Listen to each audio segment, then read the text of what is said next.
right, we know the face and we know the name, and this is the second time around we're seeing it. Obviously, you guys have showcased Hitman at E3, but what are you showing us at Gamescom? Gamescom is the place where, for the first time ever, we are showing actual gameplay to the world. We have that at our booth, so people that queue up and have the time for doing that, and we see it's too many people doing that. We're very happy that we're able to finally show the game.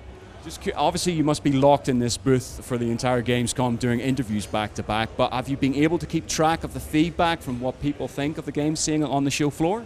Yeah, so obviously I get reports and feedback from the people who run the show. We are so many here, and it's success is always the child of many fathers, right? So many people working on that. I'm really happy about the feedback that we get, because I think Hitman is a game where the gameplay is a really strong part of it. The procedural gameplay and all the combinations of freedom of choice you have. And we seem to have hit the right spot this time. So people really like what they see, and the feedback we get is amazing. And when you're a developer, you know, you only see the flaws. You sit in your studio, you work on the game. It's really good to see when people give you positive feedback about your work. Now, Studio Head, that's quite a vague title. Can you sort of elaborate on what you're doing? What does that embody? Yeah, so as a studio head, I'm responsible for running the entire studio. That includes everything from operations to marketing to development. I'm myself a developer by trade, so I started 28 years back as a programmer, so I've been in the games industry for a sizable time. But I don't program anymore, unfortunately, but what I do now is for games, it's called executive producing. That means I'm responsible for making Hitman a game that's fun to play, that has great technology, that has the money that's needed to develop it, and hopefully also makes the money back that is needed to recoup what we did, that the marketing is in line with what the product is, that we promise something that we can actually keep, and also that we bring the game into the future, so that we strategically position it in a way that it is fun, interesting, and challenging. And we are trying to lead the digital transition of blockbuster gaming, because blockbuster games, you know, they are, I think, a bit conservative, and we want to be very close to our fans, and Hitman is a love brand. So many people made Hitman like a part of their private, personal life, and we need to respect that. We have a responsibility to our fans. And with moving into these digital channels, now that all these consoles are connected, all the PCs are connected, and with the new hardware and platforms we have, we can finally pull that off, and I'm really, really excited about that. Well, there's quite a few things come off just that answer, but let's start with what you finished there on, about the connectivity age, about the game as a platform. Because it seems to be, when these milestones are hit, it's not just one studio, one person does this. A few seem to do it at the same time, and it's interesting where we've had Hitman doing it, Street Fighter V's now doing it, works the one disc, and then that's your platform, Guitar Hero, Rock Band as well. And were you guys all like in a bar last year getting drunk, and this was the same idea, and you all went, I'm going to keep that? So I'm really glad seeing this trend, because this idea came out of, we looked at Absolution and we looked at our life as developer, right? Hitman has been around for 15 years. We're not the kind of company that ships a game every year because we want to have something new and original. But for us, that also means, on the flip side, that the time between products is often pretty long. Between Blood Money and Absolution, it took us 6 years. And you see when people play the game, what they like, what they do, what they hate, and they give us ideas. And then it takes another few years till we can react to that, because we are now a little ivory tower making the next game. And after Absolution, we thought there's got to be a better way of doing that. And this is where the idea of basing it on a digital platform came from. So no, we didn't meet in a bar. I'm glad others are doing it now as well. Our journey started a few years back, actually, and it had to, because it takes a while to actually transition everything from the technology to the concept, the design, but of course also the publishing and how we get the games out there. That takes a while. And we also know we need to gain the trust of the players, because we do something new and groundbreaking here. And I'm glad that we are leading this digital transition right now at I/O, but I also know if we are successful, many others will follow. First ones, as you mentioned, have started to do that, and I think it's going to be a very good way of playing games in the future. Because there's the idea, as you said, with the series being around as long as it's been, you're trying to find a unique spin, a different spin on it, and it's like some people will go, all right, let's retell Hitman's origins, you know, he's actually got a half-brother or something like that. But it's more for the creative space and how people interact with the game and how people get that content. Yeah, so for us the digital platform is a chance to actually develop new features and have new things that we could never have done before. So one of the things we're pretty keen on is making it a very pure assassination fantasy, because that's what we deliver. It's complete freedom of choice and the creativity of the player. You can be an assassin any way you want to. And we have like a mode, for instance, where you have a target that appears only for a limited amount of time, to give an example, perhaps 48 hours. And that's a target you can take out once. You take it out, that's the way he dies. You miss him, it's gone forever. And the moment you pull that trigger, I think we've never been closer to an assassination fantasy than that before. And that's something we can only do in the live world. We know it's not going to be a feature for absolutely everybody because it's going to be a bit more challenging and more core. But you also know that hundreds of thousands of players will have a buzz around trading experiences and ideas. How could you do that? How could you play that target, silent assassin? How could you do all of them? Silent assassin, suit only, unseen, with an accident.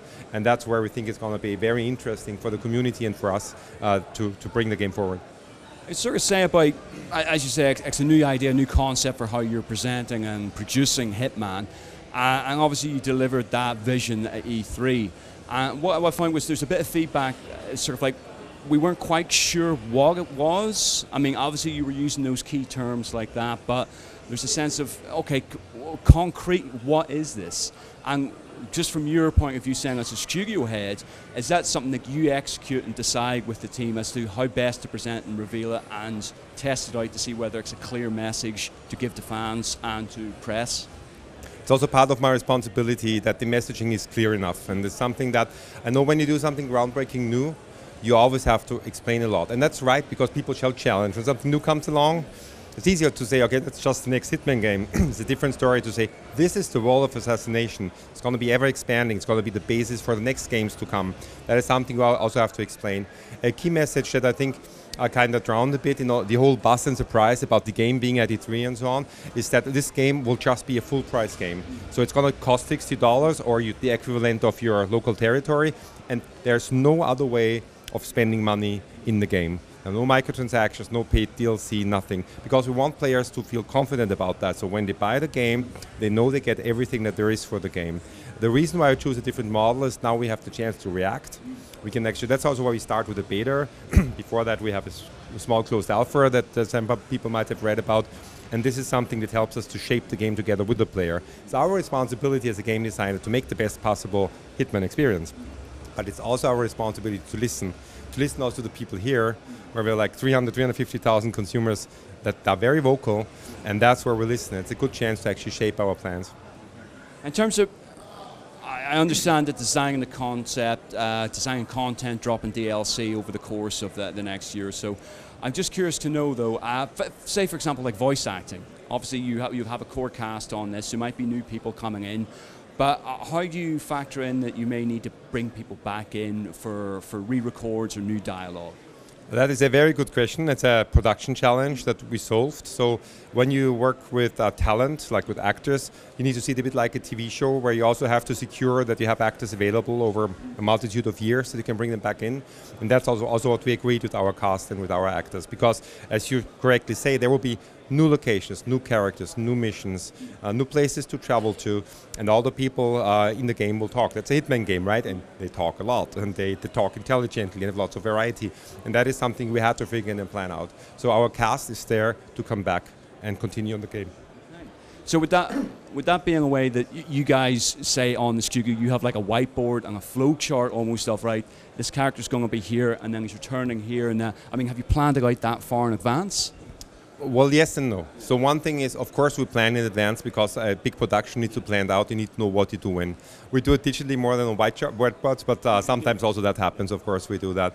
But when we say we want to listen to the fans, we want to be able to react to what they say, it also means that we cannot plan too far in advance, because when someone has a great idea that comes from the community and we can say, okay, we can really make that work and it clicks pretty well with the idea that we had and so on, then we need to be able to react to that. So yes, there is of course always no working plan, otherwise we couldn't promise something, and when we promise something, we're determined to keep it.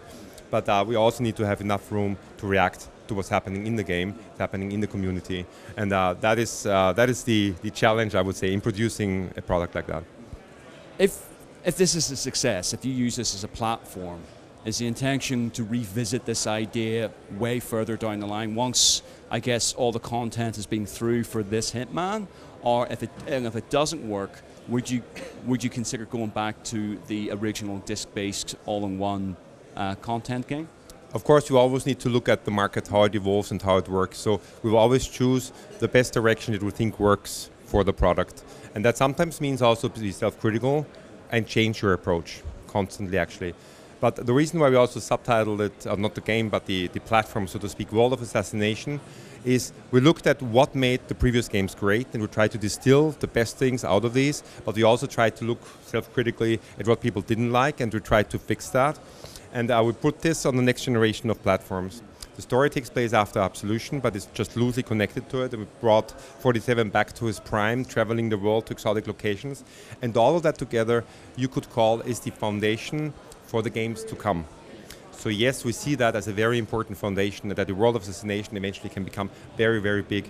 And that's also the reason behind that this is the first game without a subtitle. So it's called pure Hitman. Just sort of quickly touching upon the locations. How have you guys decided where and when to develop? I mean, do you want to revisit places you have? Do you want to strike out somewhere new? And what sort of research goes into actually making these places look authentic? So what's important for us is that when a mission takes place, it always feels unique. So if you travel somewhere, there needs to be a reason what's new, what's interesting, what's strange. A big part of that is, of course, the story around the target, which are kind of the guest stars of our show. Deciding where to travel is actually surprisingly easy because we have way more ideas than we can actually resolve. Of course, we want to make sure that there's a lot of variety. So that's why there is modern-day Paris. That's where I have the Italian coastline, which is completely different, or the bustling markets of Marrakesh, which gives a completely different vibe, you know, on the deserts and the Arabic world and so on. And we want to be diverse with it. So this is how we pick our locations. When you travel, you will always have new missions and new challenges. Of course, when you play something like Contracts, where you create your own missions, you also revisit these places. So they need to be rich and detailed enough to be interesting from different angles as well. So we choose locations that allow level design that is not linear, that allow level design that's more like Swiss cheese, we say. You can get in, out, everywhere, exfiltrate, infiltrate, find your way, because it's freedom of choice. It's about how the player plays it. So that is, I would say, the most determining factor deciding on the locations that we choose. Is there any locations, any geographic places that are simply off limits for you guys because you think, you know what, we couldn't imagine or conceive something that would be interesting for our type of game? Well, it depends on what story and setting you have, right? For the new Hitman game, we see Hitman in his prime, traveling to the rich and powerful of the world and taking these out. So the targets that nobody else could get to. And that naturally leads to locations that are perhaps a bit more modern or rich or urban. Not all of them are, but that's the baseline. Perhaps you wouldn't go to an empty desert, you know, somewhere where nothing is happening, or where the life is not this of the rich and the famous. So that is our premise for this game, this assassination tourism. And then the research that goes into it is, of course, we could do location scouting. We have a very deep research about what it feels like to be in the city. And if you look at the Paris level, I hope that comes across already as a very modern-day Paris. We're sort of wrapping up then. I would be remiss in this interview if I didn't ask you whether you've actually watched the new Hitman film yet. I watched the new Hitman film, yes. And what's your thoughts? I think it's great what Fox is doing with the brand. It's great that we have a game series that inspired already 2 movies. Obviously the movie is heavily inspired by the games that we've created, but it's also a movie. And we are game producers and we make games. Fox is a movie producer and they make movies.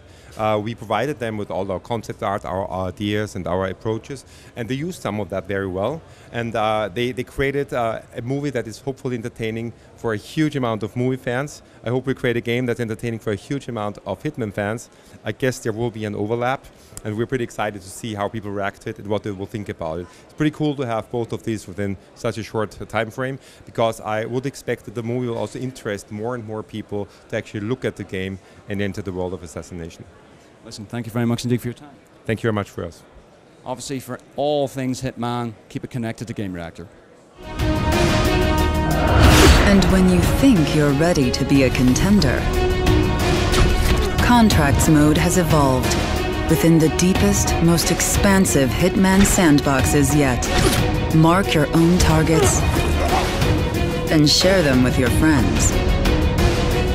Challenge a world of assassins.